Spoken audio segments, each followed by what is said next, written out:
Ja sam Orhan Lujnović, magistar ekonomije i univerzitetski specijalist za korporativno upravljanje i strategiju. Zadnjih 15 godina, koliko traje moja profesionalna karijera, iskustvo sam stjecao uglednim međunarodnim kompanijama, kao što je Coca-Cola, kao što su Podravka, a zadnjih 7 godina intenzivno radim na području poslovnog savjetovanja iz marketinga i iz prodaje. U AAA-u zadužen sam za sljedeće treninge. Dakle, za sve treninge iz područja marketinga, kao što su upravljanje vašim brendom, upravljanje reputacijom, merchandisingom, upravljanje kategorijama i izradom marketinških strategija. A također, ono što vam mogu ponuditi su i specijalistički treninzi iz naprednih komunikacijskih vještina, dakle kako postići to da vaš utjecaj se proširi, da druga strana uvijek kaže da, napredno rješavanje konflikata i ono što bismo posebno istaknuli su aktivno slušanje i još nekakve druge te komunikacijske tehnike.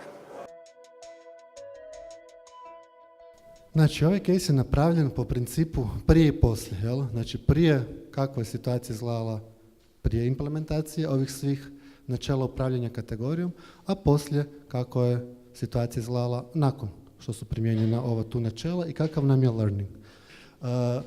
Prije je na ovom prodajnom mjestu ta kategorija zauzimala 44% od ukupnog prostora te trgovine koja je namijenjena za izlaganje proizvoda, a rezultati u prodaji su bili 39%. Onda su primijenili sva ova načela upravljanja kategorijom i od 35%, dakle smanjili su alokaciju prostora na 35%, a zamislite divno čudo, prodaja se povećala. Zašto? Pa zato što nekakvi, taj inkremental prodaje, dakle ta povećana prodaja, ona je došla prvenstveno nekih proizvoda koji su bili razbacani po cijeloj trgovini. Ono što ste vidjeli na samom početku. Jel? Kada smo ih grupirali, kada smo dakle ih dodali ovoj tu kategoriji proizvoda i stavili na jedno mjesto, onda se zapravo ispostavilo da je zaključak pravi asortiman na pravom mjestu jednako povećanje prodaje. Candies.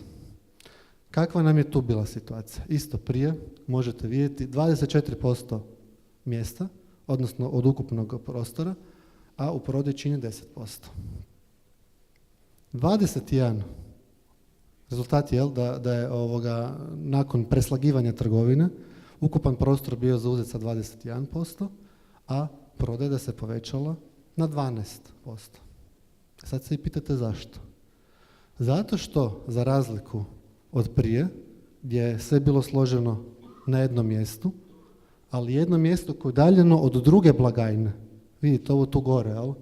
Dakle, before, bilo je prisutno samo pokraj jedne blagajne.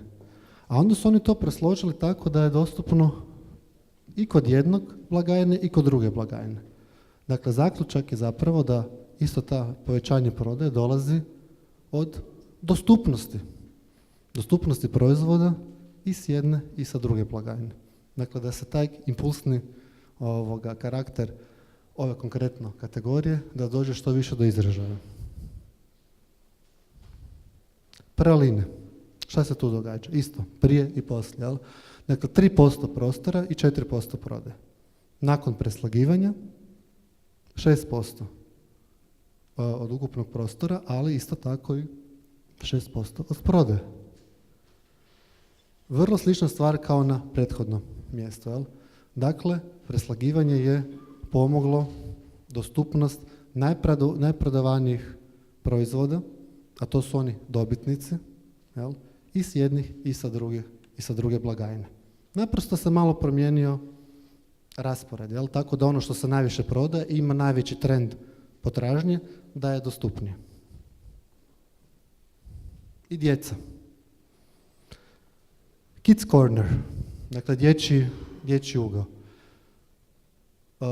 Ovo je konkretno jedna petrol station, odnosno benzinska pumpa. Jel? Sad, malo ćete vidjeti roditelja da ostavlja svoju djecu, pogotovo ako su mala, u autu, nego će ih uzeti za sobom i pazit će na takav način na njih dok plaćaju račun. Takav vid ponašanja je primijećen I onda su napravili taj mali, ajmo reći, ugao za djecu koji se nalazi upravo na onim pozicijama koji su dostupni djeci. I dijete, naravno da kad vidi nekakav proizvod koji voli, a da mu je dostupan, da mu je u visini očiju, još pogotovo ako može sa rukom ga dosegnuti, prvo će ga uzeti i ona će krenuti mama, mama, tata, tata. Jel? E sad vi koji ste roditelji, baš me zanima ako dijete krene tako tražiti nekakav proizvod, to su uglavnom, nisu to skupi proizvodi, jel? Pa kupit ćete samo da ga smirite, da nemate nekakvu scenu, jel? Na javnom prostoru. I to naravno upravo dovodi do onda ovih tu nekakvih rezultata. Dakle, merchandising. Ja ću malo onda, bit ćemo kraći što se toga tiče. Dakle, koji su glavni problemi koji rješava merchandising? Pa, mislim da je ovo poprilično dovoljno. Jel? Neprimjeren izbor proizvoda i vidimo zapravo kako se merchandising direktno naslanja na upravljanje kategorijom. Upravljanje kategorijom je, ajmo reći, nekakva strategija. A merchandising je onda operativna primjena te strategije. Jer cilj merchandising je da riješi problem neprimjerenog izbora proizvoda, da proizvoda, recimo, imate uvijek dostupnog na vašem prodajnom mjestu i da nemate nelogično grupisanje proizvoda. I imamo još tu dosta nekakvih problema u merchandisingu, neprimjerena oprema, da imamo prevelike zalihe ili zapravo kod merchandisinga možemo reći, evo ga, dakle, cilj je da imamo pravu robu na pravom mjestu u skladu sa dominantnim tokom kretanja unutar trgovine, u pravo vrijeme i izloženo na pravi način. Ono što nam pomaže da imamo pravi takav merchandising je da znamo kako kupac zapravo uopće uočava naše proizvode. Što kupac vidi? Izloženost ima veze sa posjetom. Utisak da uzme sam proizvod u ruku. I nakon toga prodaja ima veze sa kupovinom. Dakle, vizualni merchandising ili ako sve ove tri faze omogućimo da sa svim svojim čulima taj naš kupac, da djelujemo zapravo na njega prije nego što se odluči za kupnju određenog proizvoda, onda smo zapravo učinili pravu stvar. Senzorni merchandising nam znači dakle, da trebamo, koristiti i vid, i ukus, i dodir, sluh, miris, da privučemo kupca upravo na taj naš dio trgovine. Pa sam sada vidio zadnju stvar da je Milka napravila Milka Corner, ne znam da li je to isto u Makedoniji prisutno, ali u Hrvatskoj i Srbiji je. Dakle, doslovce su poljubičastili taj dio gdje se nalazi Milka i stavili su mali nekakav LED display gdje vrte svoje reklame. I možete čuti onu prepoznatljivu Milka muziku. Vid uvijek ima prednost, jer vid je trenutan. Dakle, odmah aktivira sve ono što je potrebno za donošenje odluke o kupnji. Dakle, u merchandisingu ćemo učiti kako to kupac gleda, uvijek pod kutem od 45, pa adekvatno tome trebamo prilagoditi izloženost asortimana i vizualne nekakve i grafičke elemente koje ćemo imati u trgovini. Prema tome, glavni zadatak tog vizualnog merchandisinga je da bude na neki način kao papiga, da privlači pažnju na određeno mjesto u trgovini. I na takav način možemo i takozvana hladna mjesta, a to su ona mjesta gdje prirodno se usporava promet i gdje zapravo manje prodaje dolazi iz tog područja trgovine, da ih pretvorimo u takozvana vruća mjesta. Tipično vruća mjesto vam je recimo kod blagajne. Jel? Zašto? Zato što stojite u redu i onda zapravo niti nemate ništa drugo raditi nego gledati sve one proizvode koji su tamo izloženi. A primjenom vizualnog merchandisinga možemo i takozvana hladna mjesta malo zagrijati. Dakle, cilj merchandisinga je isti cilj kao kod upravljanja kategorijom, da se poveća privlačenjem kupca na određeni dio trgovine, uz određeni asortiman, da se naravno maksimizira prodaja na samom kvadratnom mjestu. I onda sam tu krenuo sa, dakle, cijeli taj merchandising, cijeli jedan dan vas vodi kroz toga šta napraviti sa izlogom, šta napraviti sa ostatkom trgovine, šta napraviti prije nego što kupac izađe, kako napraviti vizualni dio u smislu ovih nekakvih znakova koji vise, na primjer, ne moraju visiti. Jel? Dakle, svih ovih, ono što zovemo POS, Point of Sales materijalima, a ovdje sam detaljnije razradio izlog. Dakle, koja je zadaća izloga, da moram imati nekakvu temu koja privlači kupce,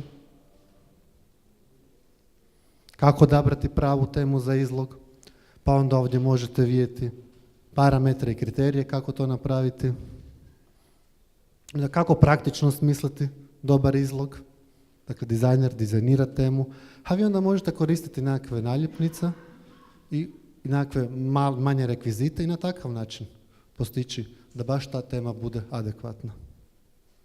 Ovo je jedan od mogućih primjera uređenja izloga, dakle gornji dio je dio za branding, a ovaj donji dio može biti za one nekakve promocije onih artikala koji su upravo tada adekvatne u vašoj trgovini ili unutar vaše sezone.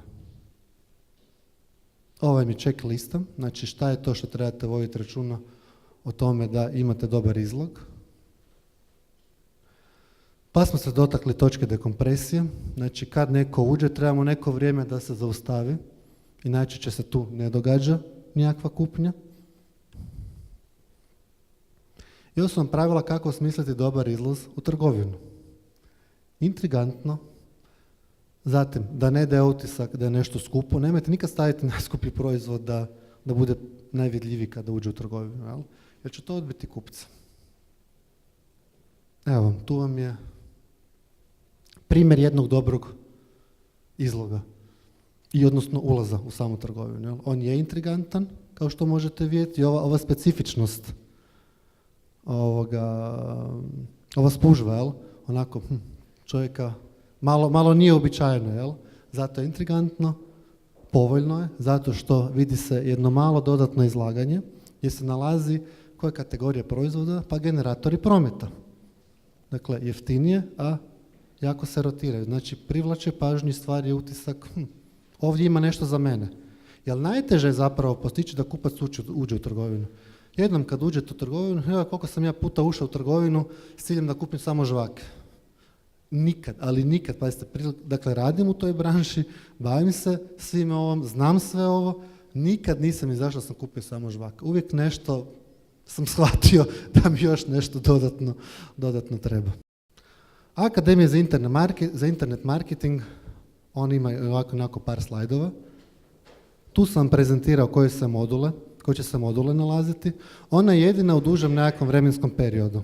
Znači svaki od ovih modula bi trajao po 2 dana, otprilike, i održavao bi se svaka 2 tjedna. Pa su moduli internet marketing, pa Google AdWords, dakle kako učinkovito ulagati u taj vid prisutnosti na internetu, šta je Google Analytics i kako ga možemo koristiti, pa šta je to social media marketing, dakle kako biti prisutni na društvenim mrežama, kako optimizirati search engine optimization, odnosno da kad neko traži nekakav pojam, da upravo naša stranica izađe prva. I onda kako sve to skupa integrirati i malo smo isto onda, ćemo još više naglaska dati na strategije nastupa na društvenim mrežama i na napredno korištenje društvenih mreža. To su moduli. A ovdje tu sam onda stavio nekakvih, hajmo reći, 5 osnovnih interaktivnih pravila za ostvarivanje dobrog prisutnosti na internetu. Prvi kaže, imajte bazu podataka i redovito komunicirate sa tim ljudima koji su vam u bazi na nekakav način. Jedan moj klijent ima bazu od 20.000 mailova i SMS-ova i to je ogroman potencijal u marketinškom smislu. Pronađite gdje i što vaši kupci traže, opet iz perspektive kupaca, sve polazi od kupaca. Kreirajte vaše prisutnosti na društvenim mrežama, na Twitteru, na LinkedInu, na Facebooku, naravno. Šta je sa vašom vlastitom web stranicom? Da li je ona vaš privatni medij, a zapravo tome bi trebala služiti. Jako puno web stranica danas nisu dizajnirane na način da mogu izgledati doslovce kao nekakav, ajmo reći, privatni medij, dakle za komunikaciju svega onoga što vama potreba u skladu sa vašim poslovnim zahtjevima.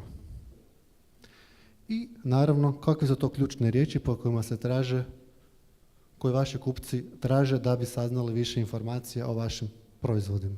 To nam sve pomaže za određivanje prisutnosti naše kompanije na samom internetu.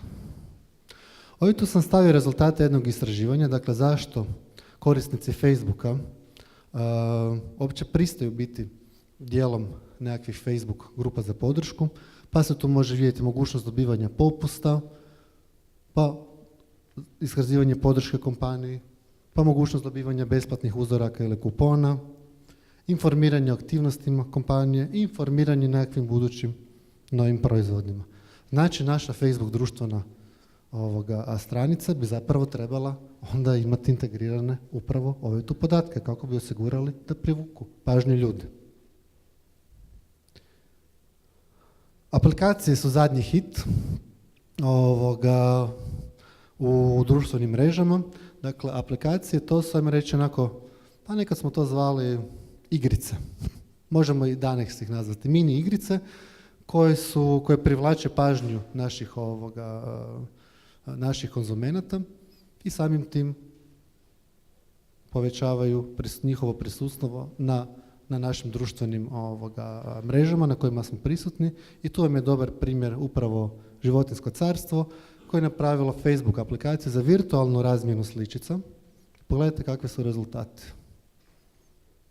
150 registriranih korisnika. Dakle, Kraš ima uvid, što god Kraš radi, dovoljno je poslati jedno obavještenje i 150.000 ljudi će znati, imati informacije o tome što Kraš radi. Doduše, zadnja informacija je ta da se ova tu aplikacija lagano ima jednu nuspojavu, a to je dating servis. Dakle, da se ljudi nalaze i upoznaju, da i uživo razmijene te stranice, ali eto, nije ni to loše. U krajnjoj liniji, u svakom slučaju, dobar je i odgovoran cilj. Eto, došli smo do kraja. Ja vam se zahvaljujem na strpljenju, što smo prekoračili malo ovog vremena. Naravno, za bilo kakva dodatna pitanja, bit će mi drago da odgovorim, da li putem maila ili na nekakav drugi način. I evo, uživajte u ostatku dana. Hvala vam.